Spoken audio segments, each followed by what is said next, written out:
आम आदमी पार्टी आज आंदोलन करने का मन बना चुकी है। पहले से ये तय था केजरीवाल की गिरफ्तारी के खिलाफ आज जगह जगह आम आदमी पार्टी प्रदर्शन करेगी। आज पीएम आवास का घेराव करने वाली है आम आदमी पार्टी।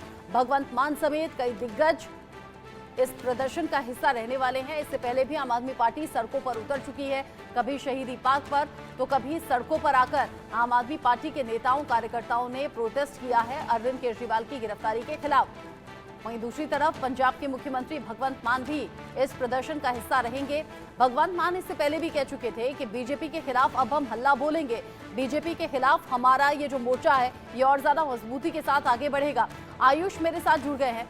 आयुष, अरविंद केजरीवाल अब ईडी की कस्टडी में हैं, सवालों का जवाब उनसे पूछा जा रहा है और वहीं दूसरी तरफ आम आदमी पार्टी के जो नेता हैं, कार्यकर्ता हैं, अब जन जन तक अपनी आवाज इस प्रदर्शन के जरिए पहुंचाएंगे और ये बताएंगे कि गिरफ्तारी गलत है।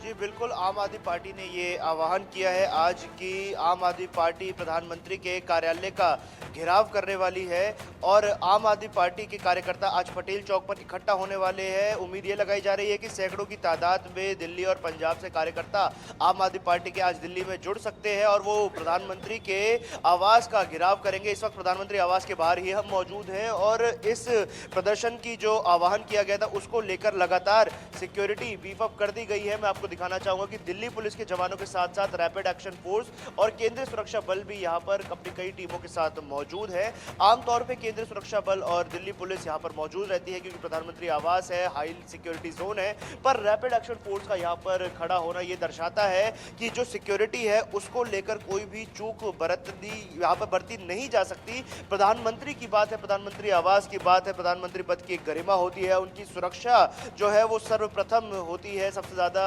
सुरक्षा प्रधानमंत्री को जो दी जाती है उसको लेकर यहाँ पर हम देख पा रहे हैं कि प्रॉपर बैरिकेडिंग कर दी गई है। हर एक गाड़ी जो प्रधानमंत्री आवास की ओर जा रही है इनको चेक किया जा रहा है, बाकायदा हर एक गाड़ी की चेकिंग हो रही है। निगरानी के साथ साथ गाड़ियों को आगे जाने दिया जा रहा है और हो सकता है कि कुछ वक्त में यहाँ पर इन गाड़ियों को रोक भी दिया जाए, इस रास्ते को पूरी तरीके से बंद कर दिया जाए क्योंकि दिल्ली में 3 सड़कें ऐसी है जो बंद कर दी गई है। 3 मूर्ति मार्ग भी उसमें आता है, अकबर रोड भी उसमें आता है, जिसके कुछ हिस्से को बंद किया गया है और ये बहुत बड़ी रोड्स है दिल्ली की जो सेंट्रल दिल्ली को बाकी के हिस्सों से कनेक्ट करती है और ये सुरक्षा के मद्देनजर काफी जरूरी इंतजाम हो जाते हैं क्योंकि ट्रैफिक मूवमेंट बाधित नहीं होना चाहिए। जिस प्रकार से सुरक्षा पटेल चौक पर भी हमने देखी है तो एक अंदाजा ये भी लगाया जा रहा है कि जो आम आदमी पार्टी कार्यकर्ता पटेल चौक मेट्रो स्टेशन के बाहर इकट्ठे होंगे, हो सकता है कि उनको वहीं से डिटेन कर लिया जाए क्योंकि पटेल चौक से लोक कल्याण मार्ग तक का जो 4 किलोमीटर का स्ट्रेच है यहाँ पर उनको इकट्ठा होने की इजाजत नहीं दी जाएगी या ये मार्च करने की परमिशन उनको नहीं दी जाएगी क्योंकि दिल्ली पुलिस पहले ही मना कर चुकी है कि आप प्रधानमंत्री के घर का घेराव नहीं कर सकते। फिर भी आम आदमी पार्टी लगातार इस अपने स्टैंड पर आमादा है कि वो प्रधानमंत्री के जो निवास है उसका घेराव करना चाहती है। दिल्ली पुलिस की तरफ से परमिशन नहीं दी गई है और उसको लेकर सिक्योरिटी भी पूरी तरीके से लगा दी गई है। यही दूसरी ओर जो रोड है जो प्रधानमंत्री आवास से बाहर की ओर कौटिल्या मार्ग की तरफ वो निकलती है, यहाँ पर वाटर कैनन तैनात किए गए हैं, वज्रवाहन भी खड़ा किया गया है कि अगर कोई भी कार्यकर्ता आम आदमी पार्टी का प्रधानमंत्री के घर का घेराव करने के लिए यहाँ पर आएगा या कोई सिंगल कार्यकर्ता भी अपनी निजी गाड़ी से आना चाहेगा तो उसको भी यहाँ पर डिटेन कर लिया जाएगा। पूरी यहाँ पर सुरक्षा जो है वो चाक चौबंद है, सुरक्षा के पुख्ता इंतजाम यहाँ पर किए हुए हैं और दिल्ली पुलिस के द्वारा जो परमिशन नहीं दी गई थी उसके बाद भी आम आदमी पार्टी का अपने आह्वान से पीछे ना हटना ये दर्शा रहा है कि आम आदमी पार्टी बैकफुट पर आने के किसी भी मूड में नहीं है। उनके मुख्य संरक्षक को ईडी ने हिरासत में ले लिया है, लगातार उनसे सवाल जवाब किए जा रहे हैं और दोनों पार्टियां इसको लेकर हमलावर रुख पे है क्योंकि भारतीय जनता पार्टी ने भी अब सड़क पर उतरना शुरू कर दिया है। भाजपा लगातार अरविंद केजरीवाल से तो हम देख रहे हैं इधर आम आदमी पार्टी के नेता और कार्यकर्ता सड़कों पर आते हैं तो उधर बीजेपी आ जाती है और ये कहती है कि जेल की सलाखों के पीछे आप हैं तो नैतिकता के आधार पर आप इस्तीफा दे दीजिए। प्रदर्शन दोनों तरफ से हो रहा है और दोनों तरफ से एक दूसरे पर आरोप प्रत्यारोप भी हो रहा है। दिल्ली में आम आदमी पार्टी के कार्यकर्ताओं के जरिए होली भी नहीं मनाई गई, लोगों तक पहुंचकर हर विधानसभा क्षेत्र में जाकर लोगों से ये बताना कि अरविंद केजरीवाल और आम आदमी पार्टी को लेकर कैसे साजिश हो रही है, ये सब कुछ आम आदमी पार्टी पहले से तय कर चुकी थी और आज का प्रदर्शन भी पहले से निश्चित था। लेकिन आप कह रहे हैं परमिशन नहीं है, आप कह रहे हैं पीएम आवास की तरफ जाने वाले जो रास्ते हैं वहां पर एक्स्ट्रा फोर्स की तैनाती है, बैरिकेड्स लगाए हुए हैं और वहां किसी भी तरह से भीड़ इकट्ठा ना हो, इस बात को सुनिश्चित करने के लिए दिल्ली पुलिस के जवान हैं। मुझे ये बताइए, दिल्ली में दिल्ली के ही आम आदमी पार्टी के कार्यकर्ता और नेता होंगे क्या, या दूसरे राज्यों से भी आएंगे? भगवंत मान को लेकर तो जानकारी है कि पहुंच रहे हैं शायद। जी बिल्कुल, ये कयास लगाया जा रहा है कि सिर्फ दिल्ली ही नहीं बल्कि अन्य राज्यों से जहां पर आम आदमी पार्टी की पकड़ है, चाहे वो वेस्टर्न यूपी हो या ईस्टर्न राजस्थान हो, पंजाब हो और हरियाणा में भी जब पार्टी ने अपने नए चेहरे उतारने शुरू कर दिए हैं, तो इन राज्यों से कयास लगाया जा रहा है कि आम आदमी पार्टी के कार्यकर्ता आज दिल्ली में इकट्ठा हो सकते हैं। इससे पहले जब आम आदमी पार्टी ने ITO पर प्रदर्शन किया था, जब अरविंद केजरीवाल की गिरफ्तारी हुई थी, तब कई राज्यों से लोग दिल्ली में इकट्ठा हुए थे और आज भी ऐसा कयास लगाया जा रहा है कि अन्य राज्यों से भी लोग आ सकते हैं, आम आदमी पार्टी कार्यकर्ता आ सकते हैं। हालांकि जो दिल्ली पुलिस के सुरक्षा इंतजाम है वो पूरी तरीके से पुख्ता है। इन्होंने जितनी बसेस दिल्ली पुलिस ने खड़ी की है लोगों को डिटेन करने के लिए, वो काफी है कि अगर कोई कार्यकर्ता यहाँ पर आए या फिर कई हो सकता है कि हजारों की तादाद में भी अगर कार्यकर्ता आज दिल्ली में आते हैं तो दिल्ली पुलिस किसी को बख्शने वाली नहीं है, उनको पहले ही डिटेन कर लिया जाएगा। बिना परमिशन के दिल्ली में प्रदर्शन की इजाजत नहीं होती। राजधानी है, प्रधानमंत्री के घेराव की बात आम आदमी पार्टी ने की है, तो प्रधानमंत्री के घर पर कहा जाता है कि परिंदा भी पर नहीं मार सकता, तो आम आदमी पार्टी कार्यकर्ता जो भी यहाँ पर आएंगे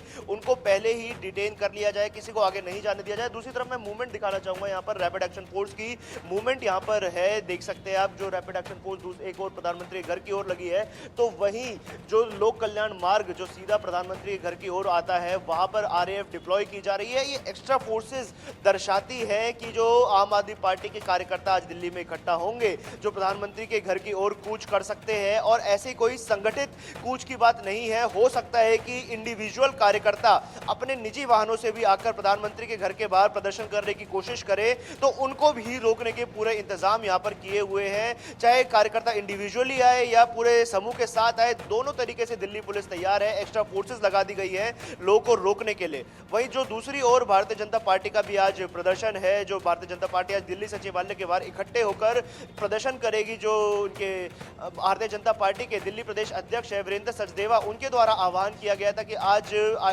दिल्ली सचिवालय पर दिल्ली भाजपा के कार्यकर्ता इकट्ठा होंगे और अरविंद केजरीवाल के इस्तीफे की मांग करेंगे कि नैतिकता के आधार पर अब अरविंद केजरीवाल को इस्तीफा देना चाहिए। लगातार भारतीय जनता पार्टी भी जब से अरविंद केजरीवाल गिरफ्तार हुए हैं तब से इस मुद्दे को उठा रही है। लगातार भारतीय जनता पार्टी और आम आदमी पार्टी के बीच में प्रदर्शनों की एक होड़ शुरू हो गई है। दोनों पार्टियां लगातार सड़कों पर आ चुकी है, हमलावर रुख दोनों पार्टियां अपना रही है। अब देखना यह होगा कि दिल्ली पुलिस के द्वारा जो परमिशन नहीं दी गई है उसके बाद कितनी बड़ी तादाद में आम आदमी पार्टी के कार्यकर्ता आज सड़कों पर होंगे और क्या वो प्रधानमंत्री के आवास तक पहुंचने में कामयाब हो पाएंगे या नहीं। आयुष, आप कह रहे हैं एक तरफ आम आदमी पार्टी के नेता होंगे, दूसरी तरफ बीजेपी का प्रदर्शन होगा और जो तस्वीरें होंगी आगे आपके जरिए दर्शकों तक पहुंचाएंगे, आप रहिएगा। एक और बड़ी खबर है, सीएम अरविंद केजरीवाल से जुड़ी हुई है। सीएम केजरीवाल ने ईडी कस्टडी से एक और आदेश दिया है। स्वास्थ्य मंत्रालय को यह आदेश दिया गया है। सुबह 10 बजे स्वास्थ्य मंत्री सौरभ भारद्वाज प्रेस कॉन्फ्रेंस करेंगे और तब बताया जाएगा आदेश में है क्या। प्रेस कॉन्फ्रेंस के जरिए केजरीवाल के आदेश की जानकारी देंगे। इससे पहले जल मंत्रालय को आदेश, पहला ऑर्डर जेल की सलाखों के पीछे से अरविंद केजरीवाल ने दिया, क्योंकि बतौर मुख्यमंत्री अभी भी जिम्मेदारी वो पूरी तरह से निभा रहे हैं। और जो संदेश था उसमें इमोशनल संदेश ये भी था कि मैं भले ही यहाँ पर हूँ लेकिन दिल्ली के लोगों को कोई दिक्कत नहीं आनी चाहिए। जल मंत्री आतिशी ने इस बात की जानकारी दी थी और बताया था कि जो दिक्कतें हैं उन्हें दूर करने के निर्देश जो हैं वो ऑर्डर के जरिए दिल्ली के मुख्यमंत्री अरविंद केजरीवाल ने जेल की सलाखों के पीछे से दिए हैं। अब ये दूसरा ऑर्डर सामने आ गया है। आयुष, एक के बाद एक ऑर्डर, जैसा आम आदमी पार्टी ने पहले भी दावा किया था कि अगर गिरफ्तारी हो जाती है तो जेल से ही सरकार चलेगी, वही इस वक्त अरविंद केजरीवाल और आम आदमी पार्टी के नेता कर रहे हैं। जी बिल्कुल, जो पहला आदेश अरविंद केजरीवाल के द्वारा दिल्ली जल बोर्ड को दिया गया था, उसके बाद अब ये दूसरा आदेश अरविंद केजरीवाल का ईडी के दफ्तर के अंदर से सामने आया है, जब उन्होंने स्वास्थ्य मंत्री सौरभ भारद्वाज को आदेश दिया है, स्वास्थ्य मंत्रालय को आदेश दिया गया है, जिसको लेकर 10 बजे स्वास्थ्य मंत्री दिल्ली के जो हैं सौरभ भारद्वाज वो एक प्रेस कॉन्फ्रेंस भी करने वाले हैं और मीडिया को संबोधित करते हुए वो बताएंगे आखिर क्या कुछ आदेश ईडी की कस्टडी से अरविंद केजरीवाल ने उनको दिए हैं जिसका पालन वो करेंगे। पर लोग जो भाजपा है वो लगातार इसी मुद्दे को भी पकड़ रही है कि ईडी की कस्टडी से आखिर अरविंद केजरीवाल आदेश कैसे दे पा रहे हैं। अगर दिल्ली जल बोर्ड को भी आदेश दिया जा रहा है या स्वास्थ्य मंत्रालय को भी आदेश दिया जा रहा है तो ये किस तरीके से दिया जा रहा है, क्योंकि भाजपा इसको एक ढकोसला बता रही है। उनके द्वारा ये बात कही जा रही है कि जब अरविंद केजरीवाल बाहर थे तो उन्होंने किसी पेपर पर साइन तक नहीं किया, कोई मिनिस्ट्री कोई डिपार्टमेंट अपने पास नहीं रखा, और जैसे ही वो ईडी की कस्टडी में गए एक के बाद एक धड़ाधड़ उन्होंने फैसले सुनाने शुरू कर दिए। दिल्ली जल बोर्ड को आदेश दे दिया, स्वास्थ्य मंत्रालय को आदेश दे दिया। तो इसको लेकर भी भाजपा लगातार राजनीति कर रही है। और एक बात जो भाजपा के द्वारा और कही जा रही थी वो ये है एक कि तरफ अगर बीजेपी कह रही है अरविंद नैतिकता केजरीवाल के को आधार जेल पर के इस्तीफा अंदर नहीं से ही दीजिए, वहीं आदेश दूसरी देकर तरफ काम आम कराने आदमी पड़ पार्टी रहे कह हैं। रही है जेल से ही सरकार चलेगी और अरविंद केजरीवाल ने दे दिया है दूसरा ऑर्डर। जेल की सलाखों के पीछे से सुबह 10 बजे सौरभ भारद्वाज प्रेस कॉन्फ्रेंस करेंगे। बहुत शुक्रिया आयुष आपका इस अपडेट को हमारे दर्शकों तक पहुंचाने के लिए।